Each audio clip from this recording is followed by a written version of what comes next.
It's not this one. Photo Disney Marvel comedy is the element that once set Marvel comic books apart from its competitors, and over the last decade, it's set Marvel movies apart as well. Marvel movies are funny. It's part of what you're being promised when you buy a ticket. In some Marvel movies, the comedy is an added bonus, like a sweet treat at the end of a hearty meal of big human muscles punching big CGI muscles. Others feature some of the funniest scenes in the last 10 years. With Thor Ragnarok, the Marvel Cinematic Universe's first allowed, capital Ch comedy, opening in theaters this weekend, Vulture decided to pick and rank the 5 funniest Marvel films thus far. We break down how comedy was used differently, or more effectively, in each of the movies. Some introduced a totally new tone, some showcased a new way to build relationships between the film's leads, and others just had more jokes, and those jokes were better than those we've come to expect from comic book films. We limited the list to 5 fine, essentially 6 because, though each of the Marvel Cinematic Universe movies have a semblance of comedy, most just offer a glimpse, or essentially duplicate, the wit of the films we unpack below. Here are the top 5 funniest Marvel films in America, Milky Way Galaxy, and the rest of the 7 realms. Honorable mention: Iron Man 2. In retrospect, it's funny how funny people thought the first Iron Man was. Save for the scene when Tony Stark blows up, and the scene where Jarvis keeps spraying him with a fire extinguisher, it's mostly fairly straightforward. What it did have though, was Robert Downey Jr. giving a much looser performance than we'd come to expect from a superhero.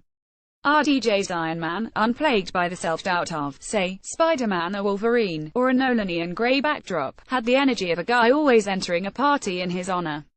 It was a revelation. In comparison, however, and though it's a worse movie, Iron Man 2 is way funnier. In Iron Man, director Jon Favreau showed us the tiger in Iron Man 2, he let him out of the cage. And by tiger, I mean something just as dangerous: improvised comedy.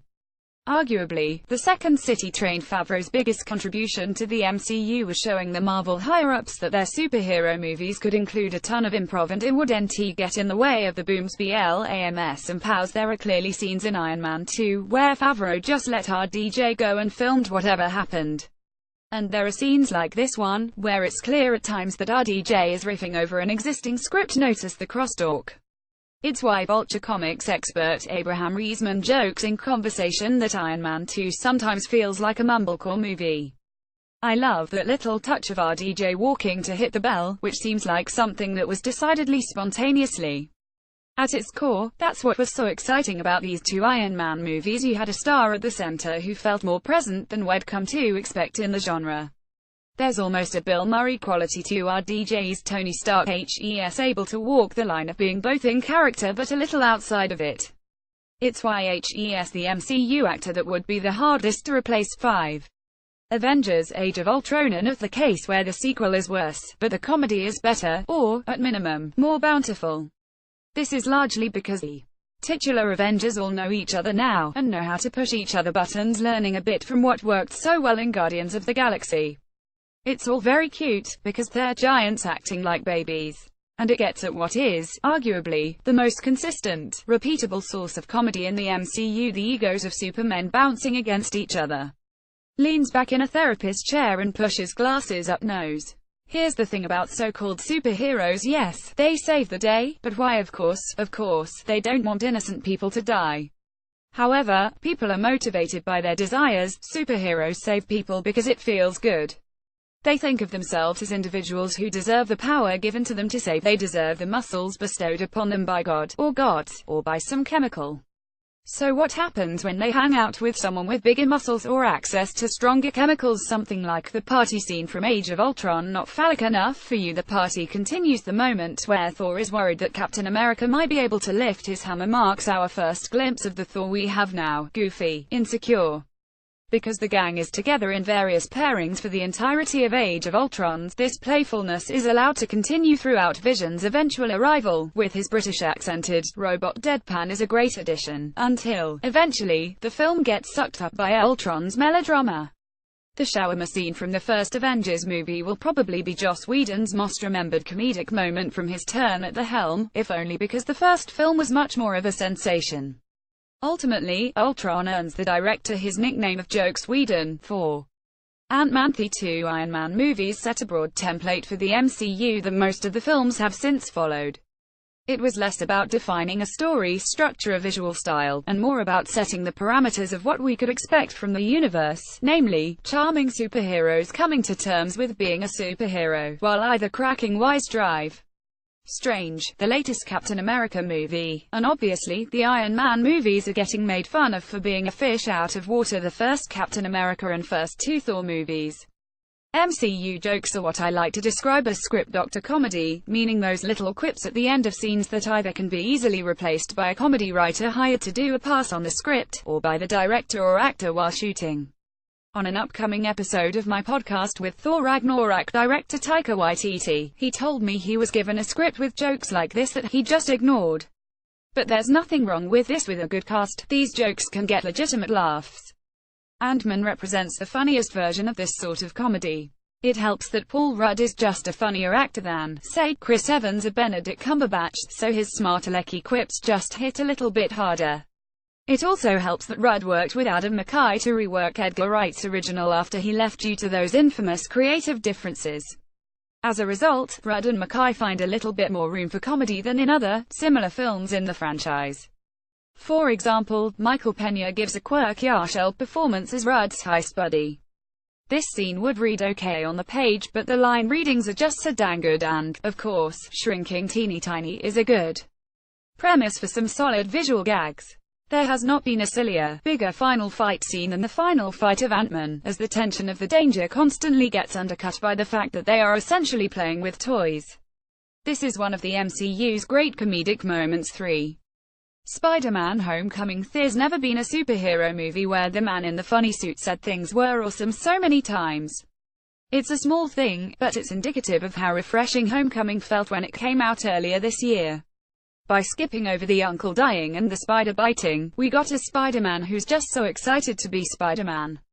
Homecoming had the familiar MCU plot points, but a tone of its own, one of childlike wonder. Look at how the movie opens, with Peter Parker's voice cracking with excitement as he reads his involvement in Captain America: Civil War in vlog form. This tone is sustained throughout the picture, which, compared to the increasingly galactic universe, has a humble scope. With a villain whose goal isn't to become a god, there's plenty of time for classic high school hijinks. Another reason the comedy works so well: Homecoming is a movie in the long tradition of comedies about a place. Director John Watts treats Queens like the Guardians of the Galaxy movies treat space, an area filled with charming, peculiar characters. And smartly, Watts cast funny people like Hannibal Buress, Martin Starr, and Donald Glover to be those characters. Each is able to make things pop a little bit more. Watch how grounded Glover is in this scene, building the comedy from character and not just dialogue. You believe him when he says he likes bread. It allows for a deeper laugh, as opposed to a brief giggle that comes from watching people just talking quickly to each other too. Guardians of the Galaxy. Guardians of the Galaxy came right when the MCU needed it most. All of the previous movies were still pretty solid, but heading out of the first Avengers with a new Thor, a new Captain America, and a newly dour Iron Man, the MCU felt like it was losing some of its color. Then came Guardians of the Galaxy, with a degree of levity not yet reached in the franchise. It's not that the other Marvel movies failed to build comedy from character, it's just that they kind of cheated by making Iron Man a real cut-up. We saw a little bit of relationship-based comedy in Avengers, but even that was mostly a bunch of hunks standing around as straight men for Iron Man to riff off. But like The Good Place, each Galaxy Guardian is a specifically rendered character perfectly designed to annoy everyone else, which means, essentially, all their interactions are a recipe for comedy. Just watch how, in this scene, each character's personality sets up another's. This is arguably the best scripted piece of comedy in this series of films. Because of scenes like this, Guardians of the Galaxy almost was number one on the list, if only because of how well integrated the comedy was with the action. Out of all the Marvel films, it is, most completely, an action comedy. The fight scenes build up to something akin to a contemporary comedy set piece, all physical gags and people yelling at each other. The prison escape scene, for example, fulfills both the desire for kicks and punches as well as laughs. 1. Thor Ragnarok. Unlike most of the MCU, Thor Ragnarok is not a comedic action movie.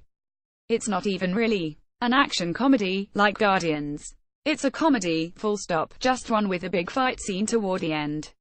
As director Taika Waititi mentioned to me, Chris Hemsworth was getting tired of Thor being so boring, so it was Waititi's mission to make him the coolest dude in the universe. But he isn't cool like Iron Man is cool, all swagger and comebacks. No, to Waititi, turning Thor cool meant turning Thor into an idiosyncratic, sensitive weirdo. And it's not just Hemsworth, everyone does the absolute most in this movie. Jeff Goldblum basically does an impression of Jeff Goldblum, all stammers and whimsical turns of phrase. Cate Blanchett does an impression of a drag queen impersonating Cate Blanchett, complete with long hallways for her sashay down, arms outstretched. Tessa Thompson literally falls down drunk, a modern version of Han Solo. Technically, this movie shouldn't even exist. As Waititi told me, he and Mark Ruffalo would occasionally find themselves openly wondering when they'd get fired. The film deliberately subverts everything at the core of a big superhero movie. Dialogue moves slowly and sometimes awkwardly. The characters are all gentle. Feelings are discussed openly. These sort of incongruities probably make up the largest part of the film's comedic stew.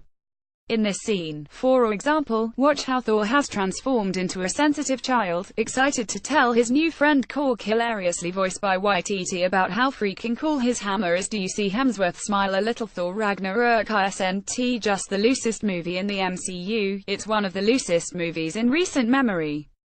Characters break a little, actors perform as thinly veiled versions of themselves. It's incredible to believe it's a Marvel movie.